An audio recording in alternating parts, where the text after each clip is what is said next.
Hello and welcome live from New Delhi. You're watching DD India News Hour. India's voice to the world. I'm Gautam Roy, and coming up in the next hour, India and China complete a disengagement at Depsang and Demchok in Ladakh. Sources say Indian troops will begin patrolling at these points soon. Diwali sweets to be exchanged tomorrow. 6 days to go for the US presidential polls as the race remains too close to call between Harris and Trump. Joe Biden emerges as the X factor in the contest with his garbage comment and subsequent clarification. New Hezbollah chief Naim Qassem says he would agree to a ceasefire with Israel under acceptable terms, but adds that a viable deal is yet to be offered. And all of India and different parts of the world with Indian diaspora glow in the festive Diwali spirit. The Hindu Festival of Lights is set to bring much cheer all around the world on Thursday.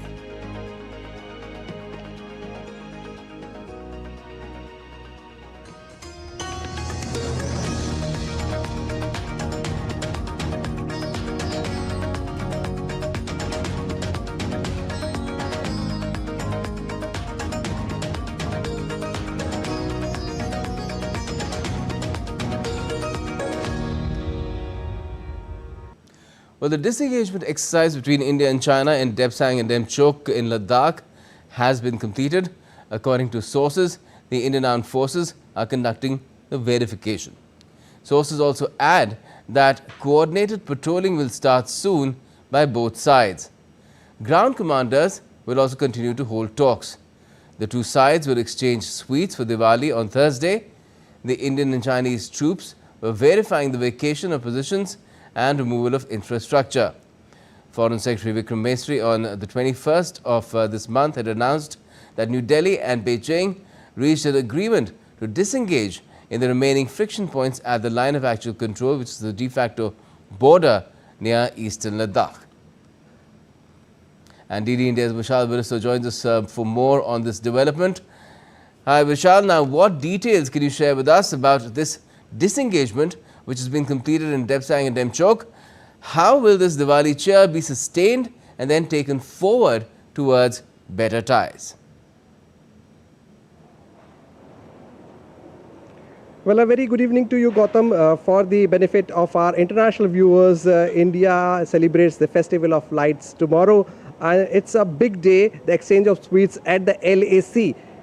Sweetness and also light brings happiness and hope. But this is only for Depsang and Demchok. These are the two friction points where both sides have agreed upon pre-April 2020 position. So the disengagement is complete. The exchange of sweets between the PLA and the Indian Army happens tomorrow.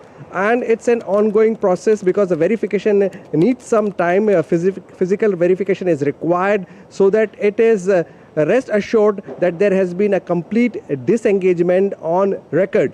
So the ground commanders, which includes officer level of the rank of brigadier and below, would be supervising this verification, and very soon the armed patrolling would begin on both sides of the LAC, and for this you have to inform the other side prior in advance. So this is only for these 2 points, and as the defense sources say, that talks for other friction points in Arunachal Pradesh, in Ladakh would continue, but this is the news for the eastern part of Ladakh, and these two points they have now the disengagement is complete, and now we would be having a good time with the confidence building measure taking up and the two sides exchanging sweets.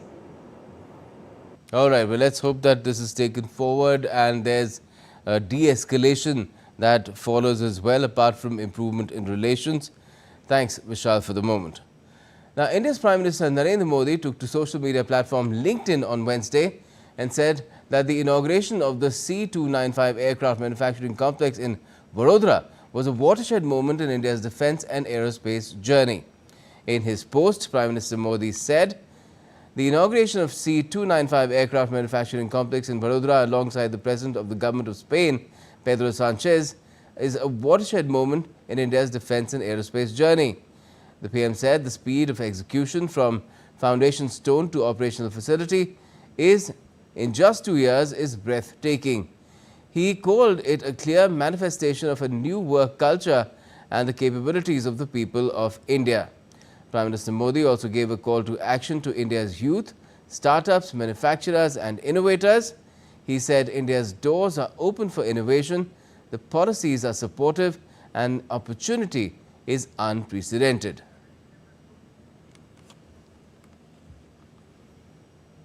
And the Prime Minister also commenced a significant two-day visit to Gujarat on Wednesday, focusing on key inaugurations and development initiatives in Kevadia. He will attend Rashtriya Ekta Divas, that is National Unity Day celebrations on the 31st of October, that is tomorrow, there. More in this report. Prime Minister Narendra Modi began his two-day visit to Gujarat, where he inaugurated and laid the foundation stone of various infrastructural and development projects worth over 280 crore rupees in Ekta Nagar in Kevadia. The area around the tallest statue in the world has seen unprecedented growth in the past few years. Prime Minister Narendra Modi has time and again brought in developmental projects that aim to enhance tourist experience, sustainability as well as accessibility. Not only this, a number of attractions are also added to the already existing attractions so that it grabs more eyeballs from tourists across the globe. Tourists also praised the world-class facilities at the Statue of Unity and the tribute to Sardar Vallabhbhai Patel. This is a wonderful experience. We came to know a lot about Sardarji Patel. Other experiences are marvelous. It is one of the greatest work in the world. It was really great, and I especially loved about the way we get to know about the statue. The region has also garnered a lot of interest by private players who are opening up malls, showrooms, shops, restaurants and hotels in the nearby areas. Anybody comes here, to give them a better experience, we are having smart bus stops which will be air conditioned. So a tourist now can, after visiting the attraction, rest in these are going to be big air conditioned bus stops. They can rest there and then as per their convenience they can board the bus, go to the next attraction. On 31st October, Prime Minister Modi will offer floral tribute at the Statue of Unity, which will be followed by Rashtriya Ekta Divas celebrations. The Unity Parade will comprise of 16 marching contingents from 9 states and 1 Union Territory Police, 4 Central Armed Police Forces, NCC and a marching band. Hell March contingent of NSG, Daredevil Show by BSF and CRPF women and men bikers will be special attraction at the Unity Parade. Meghna Dev's report for DD India. Now, Prime Minister Modi also interacted with civil servants during Arambh 6.0. The PM has shared images of his interaction on social media X. He had an extensive set of discussions on how to improve governance with the spirit of Jan Bhagidari. Prime Minister Modi also highlighted the importance of having strong feedback mechanisms and improving grievance redressal systems. The Prime Minister has urged the civil servants to improve ease of living for citizens.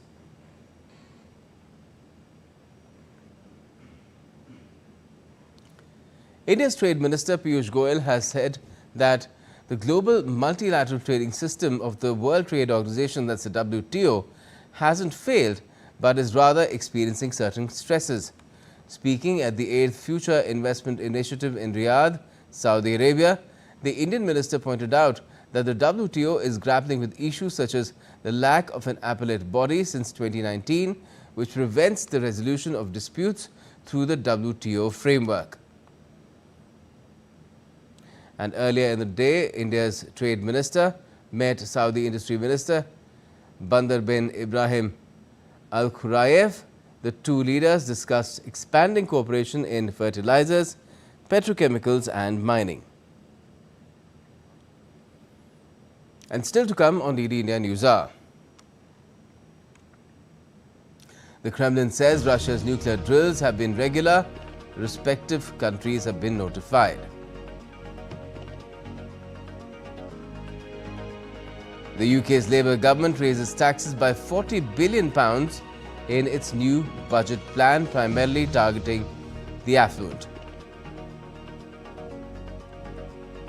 And deadly flooding reported in southeastern Spain. Pedro Sanchez says the government will do everything to help the victims.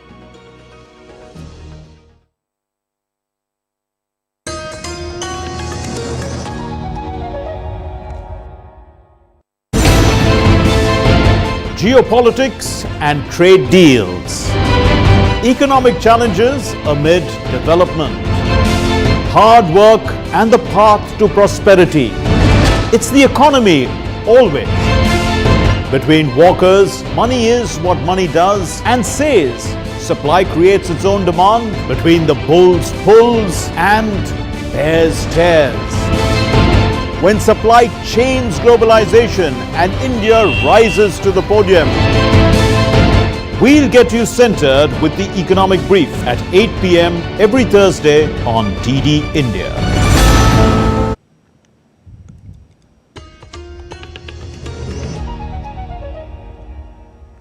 Welcome back. You're watching DD India News Hour. I'm Gautam Roy. Now, the US presidential election is just 6 days away. The issue of illegal immigrants has taken center stage in the contest. Donald Trump has promised to crack down on illegal immigration and restrict legal immigration if elected president. All along his campaign, he's been vilifying immigrants and has pledged to launch the largest deportation effort in American history. To gauge what American voters think about this issue, DD India's Amritpal Singh has travelled to the US-Mexico border, from where most of the illegal crossing overs in the US take place. Take a look. I'm right now standing at the US-Mexico border. What you see behind me is that bridge which connects the United States of America with Mexico. Now, as the issue of immigration or illegal immigration has taken center stage in these elections, especially with Donald Trump raking it up, Kamala Harris is also treading soft on the issue, saying she realizes the immigration system is broken and it needs to be fixed, and she will bring a bill on it and sign it into a law if the Congress passes it. But is that really an issue which matters to the Americans? The Americans say migrants, illegal or legal, contribute much to their society. They're not our problem. Like, in reality, they were from America. It's just so dehumanizing. We're a nation of immigrants. But there are others who have bought into Trump. There's been occasions where you see illegals running up and down here with no clothes on, carrying bags.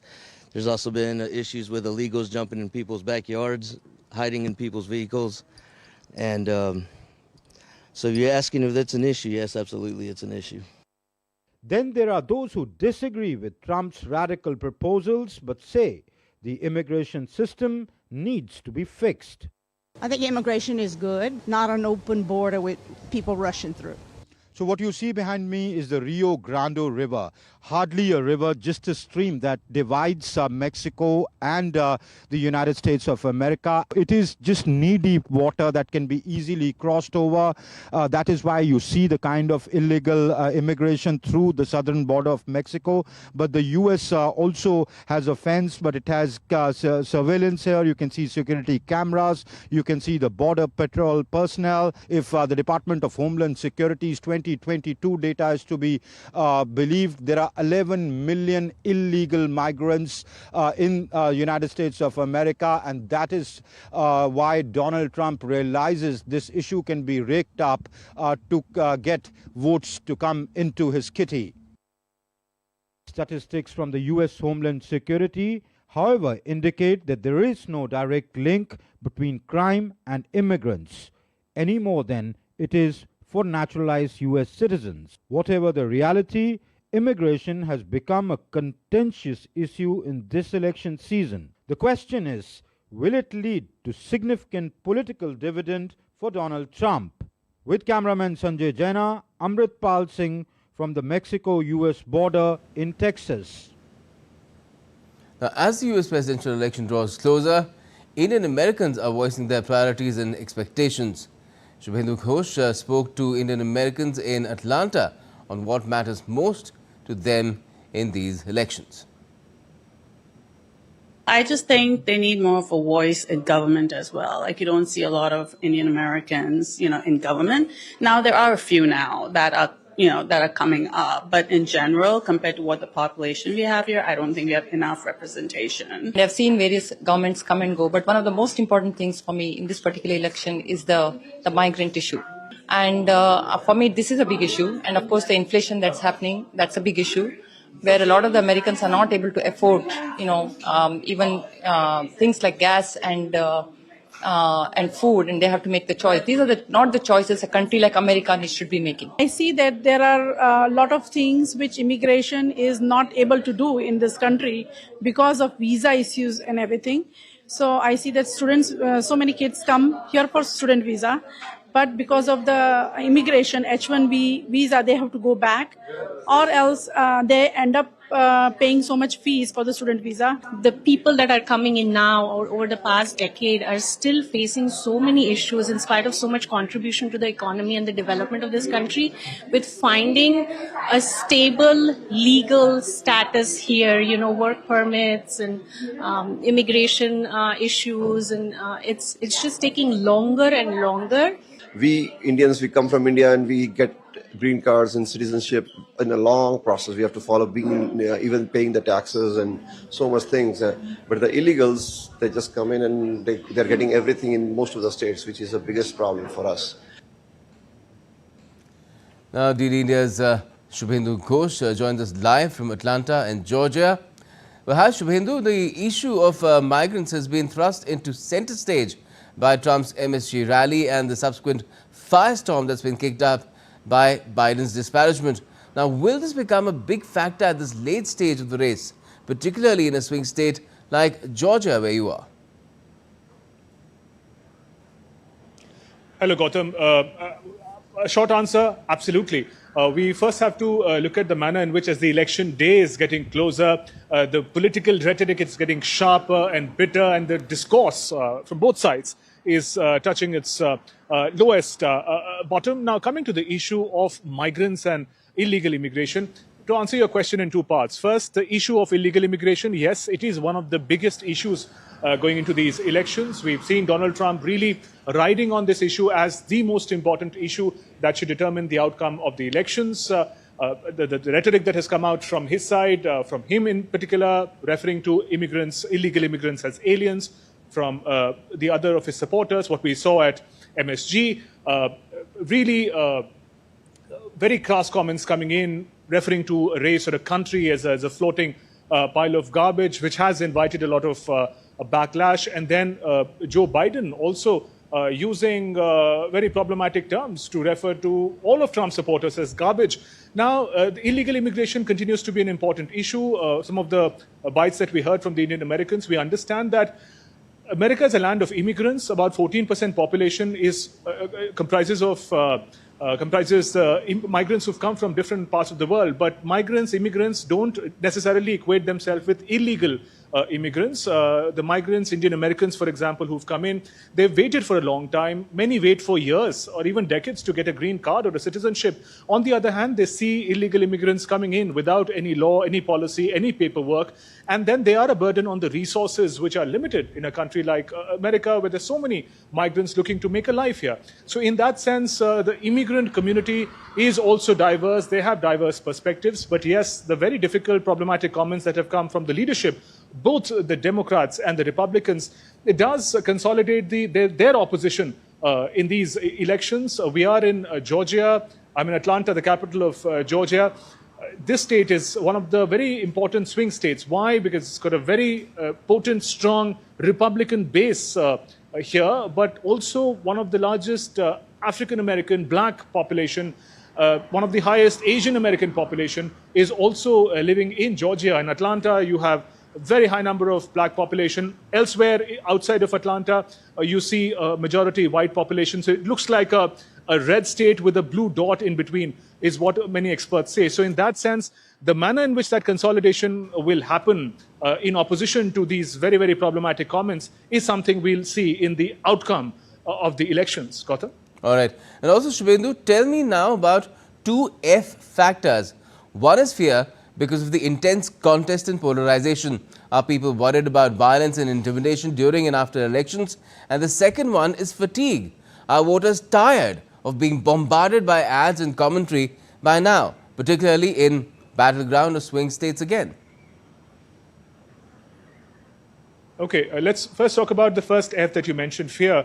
I must tell you that there is a certain palpable tension in the air as we are getting closer to the date of the elections. Not very visible, not that people talk about it, but there is a sense of apprehension, and therefore we also see a record number of early voting. A lot of early voters that I spoke with, they don't want to wait for the last day because they anticipate that the day could be difficult. It could be about queues, but it could also be about law and order situation. It's not just that. In a very systematic manner, the poll authorities, in fact, have been gone on record to say that they've received threats from different sides, and therefore the security of poll stations, and this is quite unprecedented in American context, in American elections, many say. So the security has been increased. There are drone surveillance that has been planned on the final day of voting, which is November 5th. There are bulletproof glass enclosures that have been made at polling stations so that the poll staff, the voters who come in, they are secured in any manner. So these preparations also hint towards a certain apprehension about what is going to happen when the outcome and the final result is known. And talking about the fatigue part, it's a long-drawn process. The campaigning has been intense, particularly, as you mentioned, in swing states. Here in Georgia, the campaigning has been, we see billboards, we see advertisements. I got a local number here to be able to communicate, and the campaign team, perhaps that network, thinks that I'm also a potential voter. So my number is also bombarded with messages of supporting Kamala Harris and supporting Donald Trump. I must come out and give my vote. I'm not a citizen here. But just an example of the man, and that kind of bombardment, mind you, we've not seen in New York or Florida, which are blue and red respectively. So the intensity of campaigning is also very high in swing states like Georgia. But many of the voters also therefore prefer to go for early voting. In that sense, they see that they would have fulfilled their responsibility in the run-up to the big day. And on November 5th, they would like to be at a place somewhere peaceful, maybe at home, enjoying developments on television. So in that sense, the early voting process has also helped the voters at least to tackle the fatigue of the big election day. But that has not really led the campaigning and the intensity of advertisement to go down. Yes, certainly. I don't think a lot of people change their minds once they made them up as to which way they'll vote, which is why early voting has already crossed, I think, 51 million by now. Shumendhi, thanks a lot for joining us with your views on the subjects that I could take up with you in the limited time that we have. Now, the Globe and the Mail have reported that top Canadian officials have admitted to leaking details about its so-called investigation into the killing of, terrorist Hardeep Singh Nijjar to a US daily, the Washington Post. According to the report, Natalie Durian, Prime Minister Justin Trudeau's National Security and Intelligence Advisor, has confirmed she leaked sensitive information. She told the Commons Public Safety Committee that leaking of sensitive information was part of a communication strategy. Further, Durian also affirmed that the communication strategy was seen by the Prime Minister's office. However, Durian's admission about the leak was met with criticism from the opposition camp, which is asked as to why the Prime Minister, his Foreign Affairs and Public Safety Ministers and the Royal Canadian Mounted Police didn't share this information with the public. Nijjar was shot and killed outside a Gurdwara in Surrey in June last year.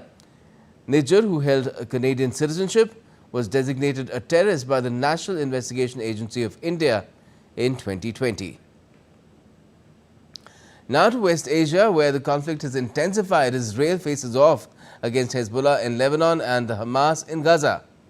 The US's mediators are reportedly pursuing a 60-day ceasefire to de-escalate tensions in Lebanon.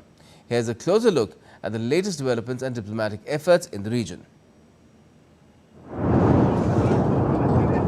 The conflict in West Asia has sharply escalated in recent weeks, with Israel engaged in active battles against Hezbollah in Lebanon and Hamas in Gaza.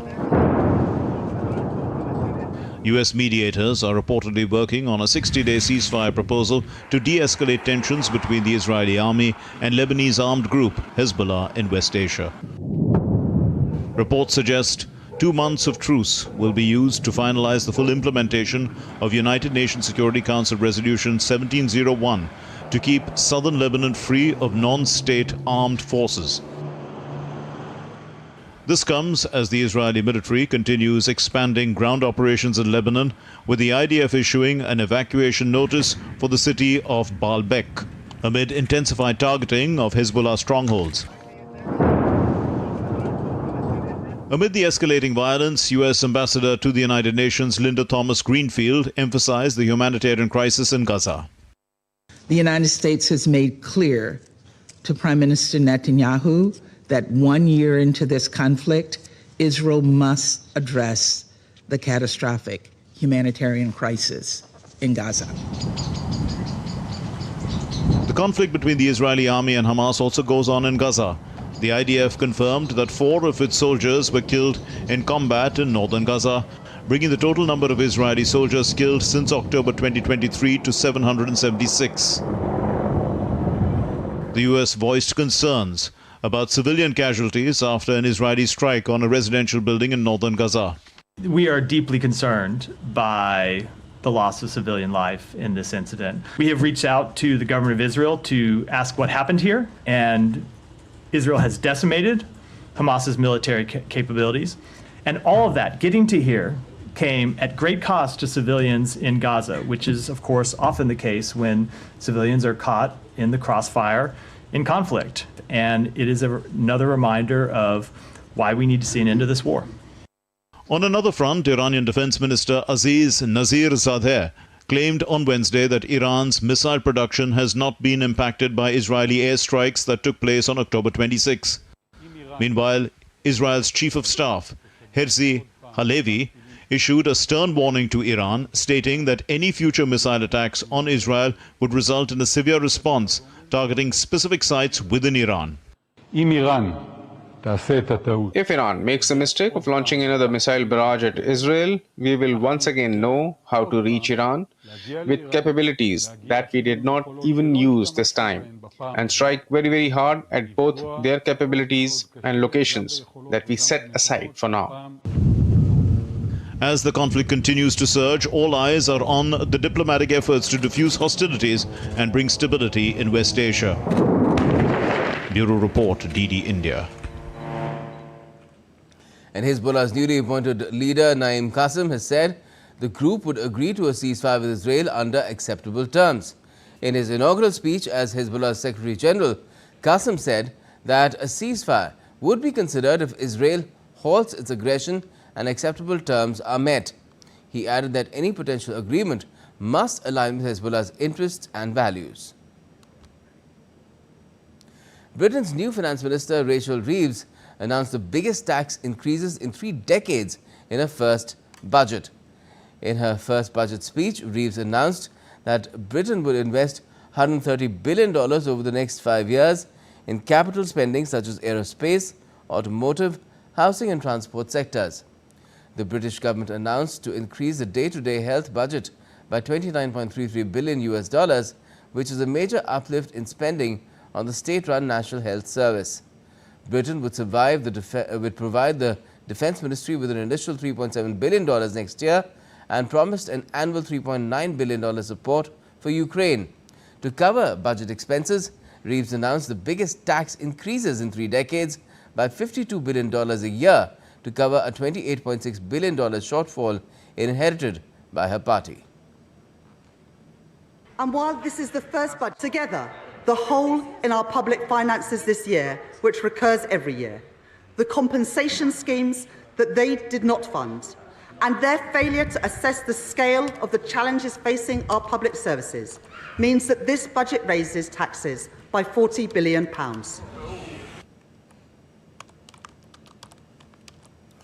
Now, at least 64 people have died in Spain's deadliest flooding in 3 decades following torrential rains in Valencia. Roads and towns have been submerged, and dramatic footage shows people trapped in flood waters, with some climbing trees to escape. Rescue workers have been using bulldozers and boats to reach those stranded. Train services to Madrid and Barcelona have been cancelled, and schools and essential services are suspended in the hardest hit areas. Spain will observe 3 days of mourning from Thursday. And still to come on DD India News Hour. We'll be speaking with our expert guest about the close-to-call race to the White House on the 5th of November and the X factor that's been injected in it by incumbent President Joe Biden. The stage is also set for assembly polls in the Indian states of Maharashtra and Jharkhand. And the historical city of Ayodhya sets 2 Guinness World Records with over 2.5 million diyas or earthen lamps brightening the night.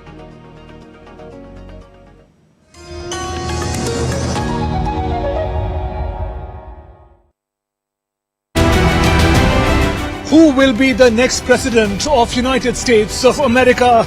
Will Donald Trump make a dramatic comeback, or will Kamala Harris become America's first woman president? It's a tight race to the White House. The knives are out and the battle lines sharply drawn. He's becoming increasingly unstable and unhinged. She's a threat to democracy because she shouldn't even be the candidate. I'm Amritpal Singh. I'm Shubhendu Ghosh. We travel across the United States to decode the issues at the heart of this polarized election. Watch this space only on DD India.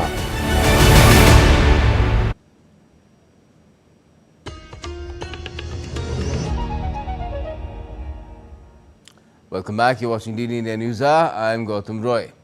Now we're taking you back to one of our top stories tonight, which is the upcoming US presidential contest on the 5th of November. Both Democrat Kamala Harris and Republican Donald Trump have been tearing up and down the campaign trail to rally support for themselves, particularly in the swing states, as opinion polls forecast a too close to call outcome.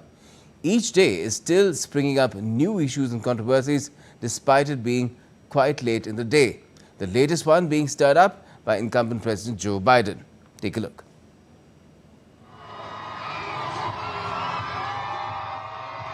Kamala Harris made what was billed by her campaign to be her closing argument speech on Tuesday night in Washington, D.C. from the same spot where Donald Trump stood on the 6th of January 2021 and told his supporters to fight like hell shortly before they ransacked the U.S. Capitol.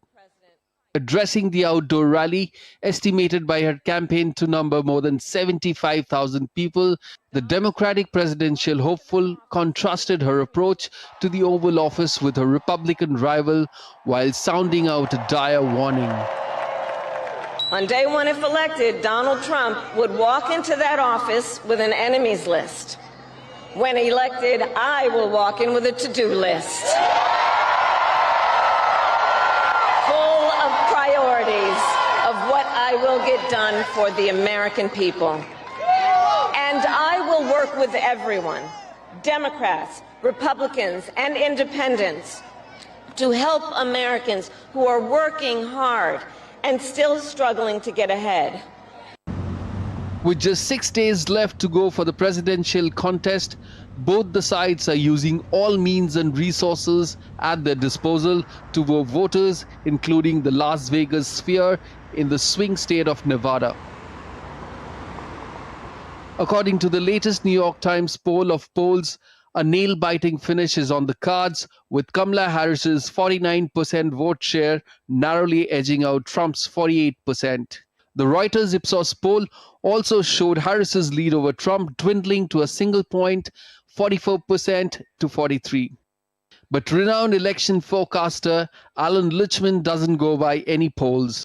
The historian has his own model of predicting races based on 13 keys to the White House questions, which have led him to successfully forecast the results of last 9 out of 10 presidential contests. Barely a week away from the 2024 contest, Lichtman has confirmed his earlier prediction of Harris beating Trump to the Oval Office. My September 5th prediction has not changed. As I said, it doesn't sway with the polls, the pundits, the ephemeral events of the campaign. I'm still predicting a Harris victory. But every twist and turn in the race can't be foreseen, and one has been provided quite late in the day by Joe Biden. His bid to call out racist remarks by his speaker at Madison Square Garden campaign rally for Donald Trump in New York backfired, with Trump and other Republicans accusing the incumbent US president of calling their supporters garbage. With the issue gaining traction, Biden sought to clarify his remarks with a social media post by saying he only meant to denounce the hateful rhetoric used by Trump's supporters as garbage and not anything else. But it's tough to gauge what impact the entire issue could have on the race. Democrats have been left fretting over Biden's gaffe. Wednesday even saw Harris distancing from it. He clarified his comments, but let me be clear, I strongly disagree with any criticism of people based on who they vote for. You heard my speech last night and continuously throughout my career. I believe that the work that I do is about representing all the people, whether they support me or not. And as President of the United States, I will be a president for all Americans, whether you vote for me or not. Trump himself tried to move away from the controversy over the remarks made by his supporters against Latinos and other migrants. While addressing a rally in Allentown, Pennsylvania on Tuesday, Trump thanked Latinos for their support while claiming he has done more for Puerto Rico than any other American president. Nobody loves our Latino community and our Puerto Rican community more than I do. Nobody.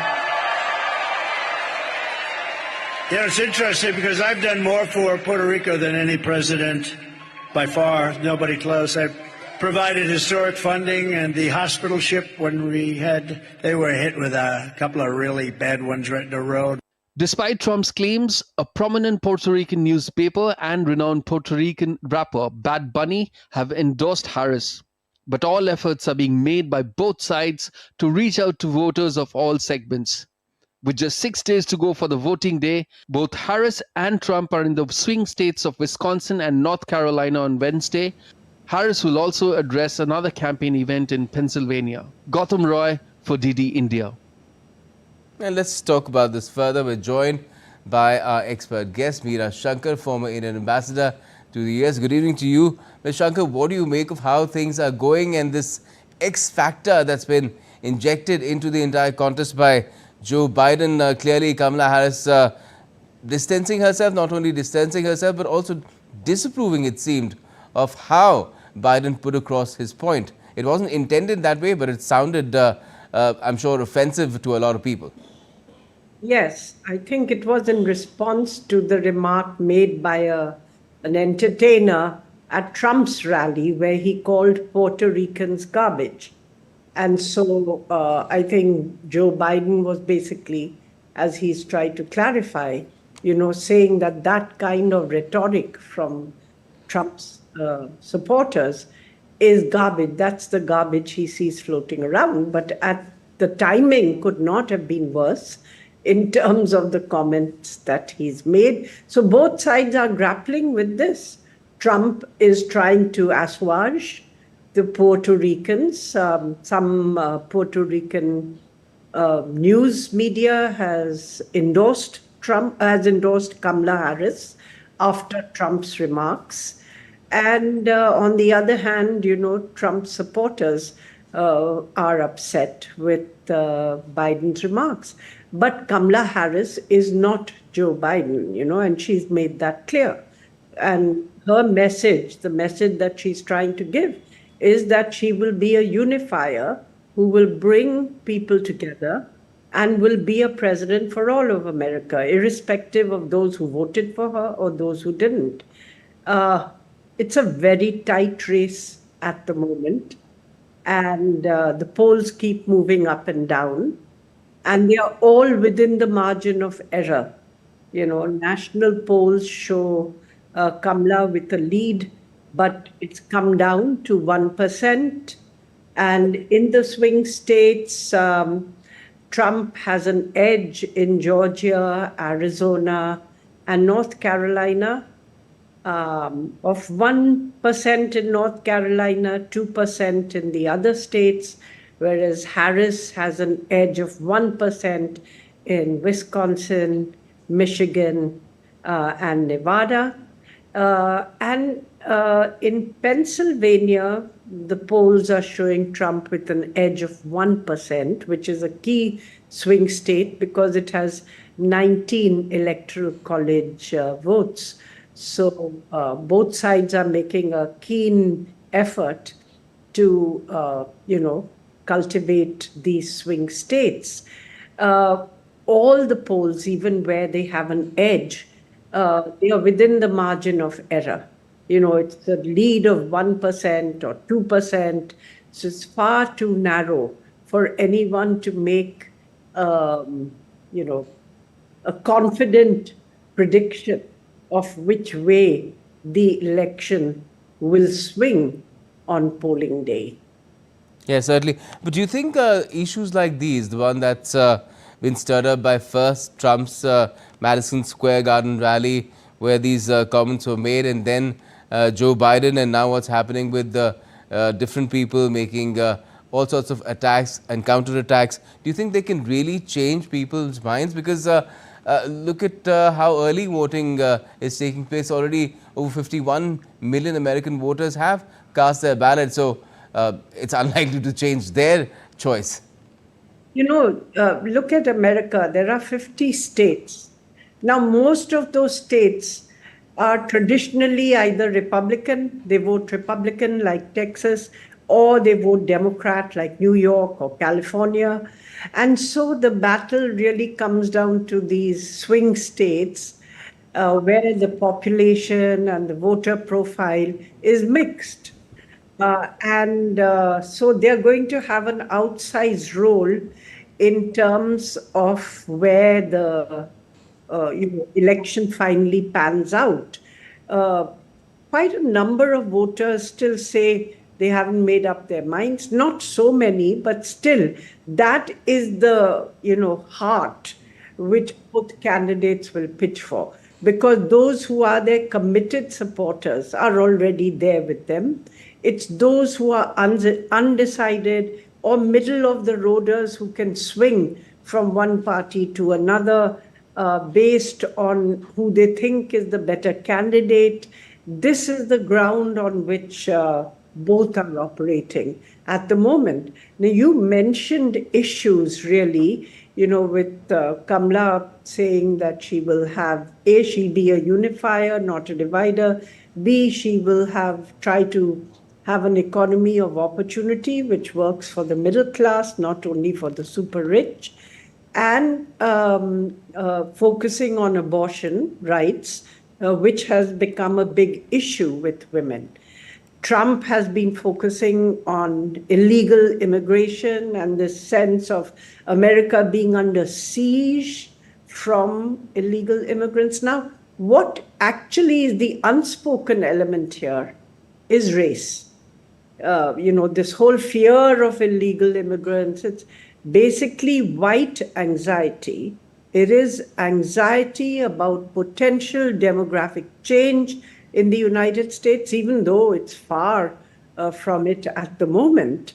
But who will get to control the polity, the economy of the US as the color of the United States changes and becomes more diverse.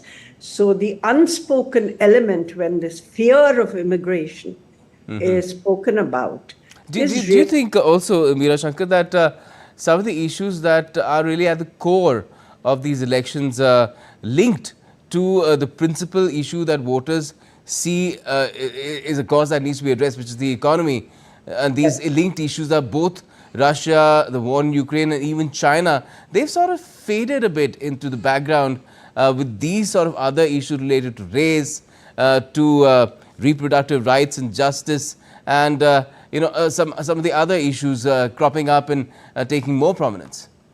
Yes, I think foreign policy issues are not at the center of US voter concerns. But they are connected to the economy. They are maybe connected to the economy. The economy has been doing quite well, actually, compared to other developing country economies. Yes, new numbers have come today as well.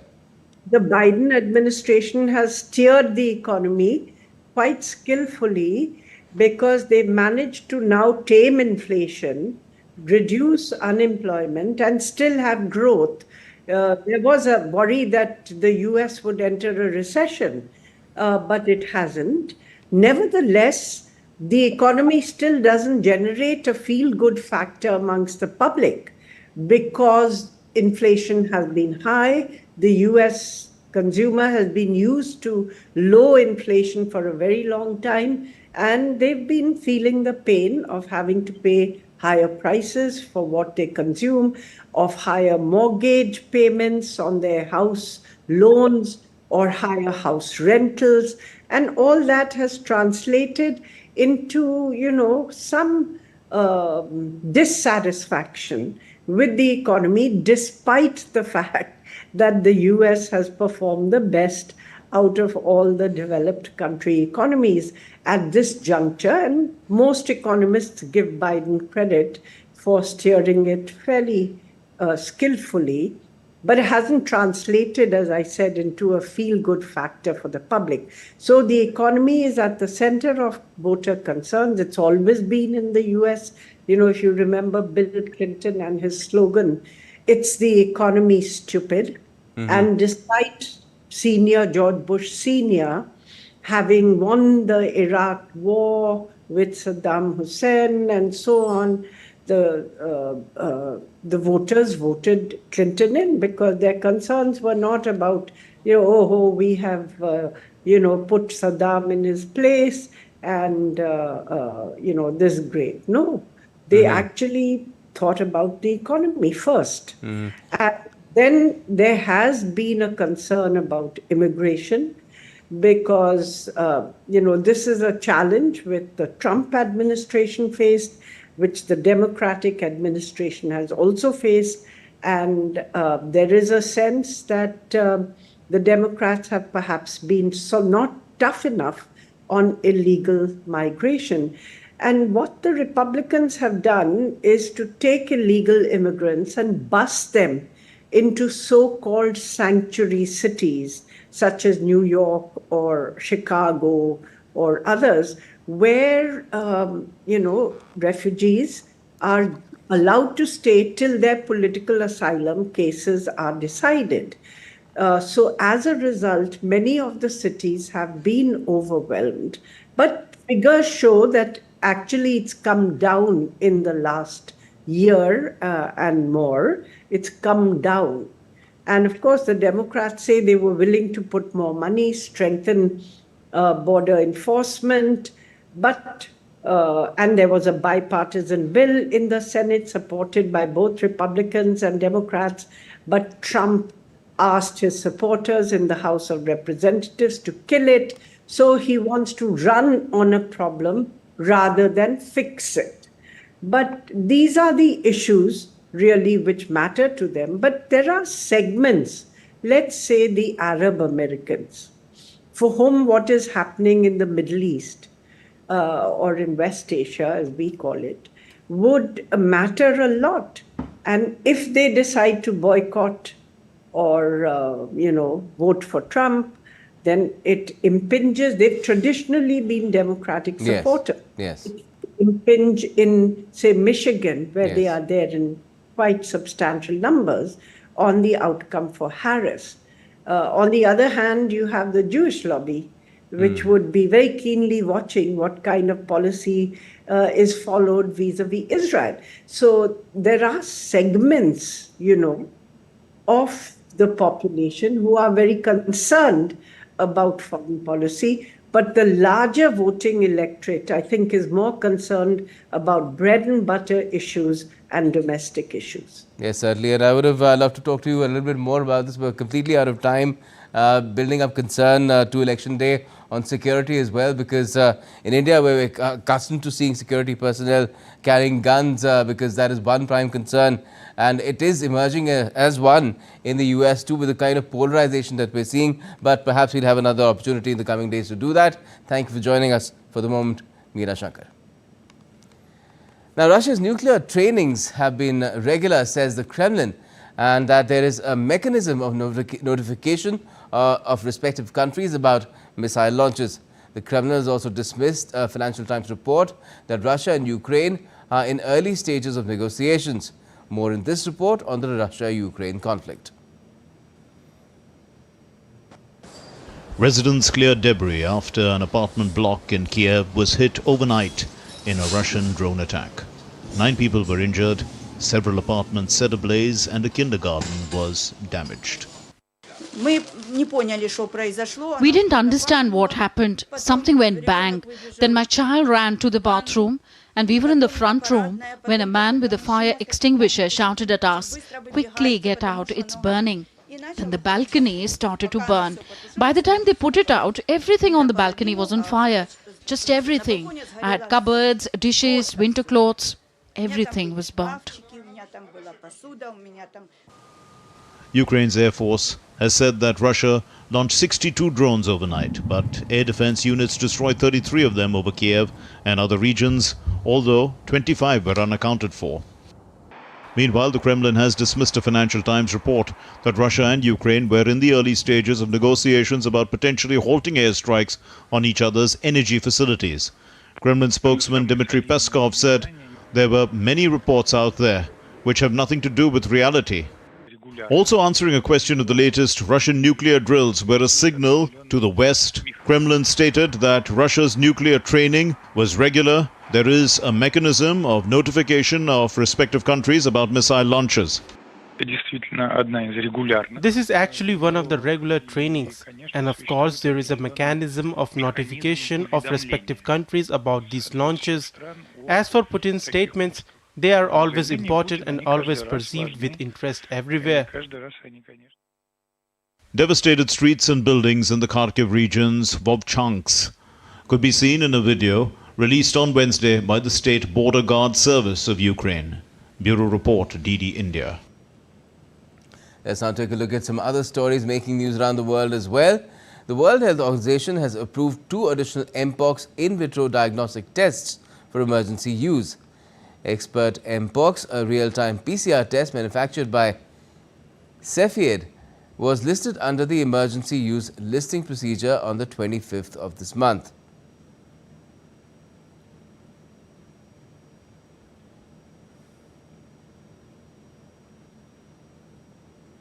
A teenager accused of murdering 3 young girls at a Taylor Swift-themed dance event in northern England appeared at a London court on Wednesday.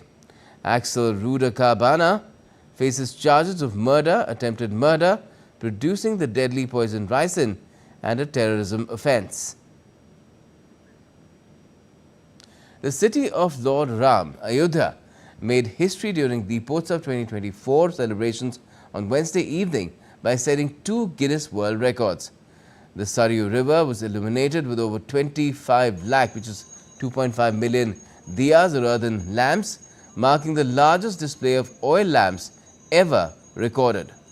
Another record was made for the most people performing diya rotation simultaneously. Uttar Pradesh Chief Minister Yogi Adityanath led the celebrations. He received 2 certificates from the Guinness World Records for the records set during the Deepotsav celebrations in Ayodhya. The festivities included laser and light shows at the Saryu Ghat. A sound and light show also narrated Ram Leela on the occasion. In addition, a drone show was held at Saryu Ghat and fireworks were set off as part of Deepotsav celebrations. Kaag Tihar is being celebrated across Nepal on Wednesday, marking the beginning of the 5-day-long Tihar festival. Nepalese people feed ravens and worship them with offerings of grains. This ritual is performed to keep the ravens happy and to ward off bad news in the future. Every home is lively and beautifully decorated for Tihar with new clothes, gifts, sweets and flowers. And one of the most prominent festivals in the Hindu faith in Canada, that's Diwali, is being celebrated tomorrow, that is on Thursday. Known as the Festival of Lights, Diwali commemorates Lord Ram's return to his kingdom Ayodhya after 14 years of exile and his victorious battle against the demon king Ravan. India's President Draupadi Murmu and Vice President Jagdeep Dhankar extended greetings to countrymen of the nation on the eve of Diwali. In preparation for the festivities, markets in India have been bustling with people buying earthen lamps, which will be lit tomorrow to symbolize the triumph of knowledge and goodness over darkness and ignorance.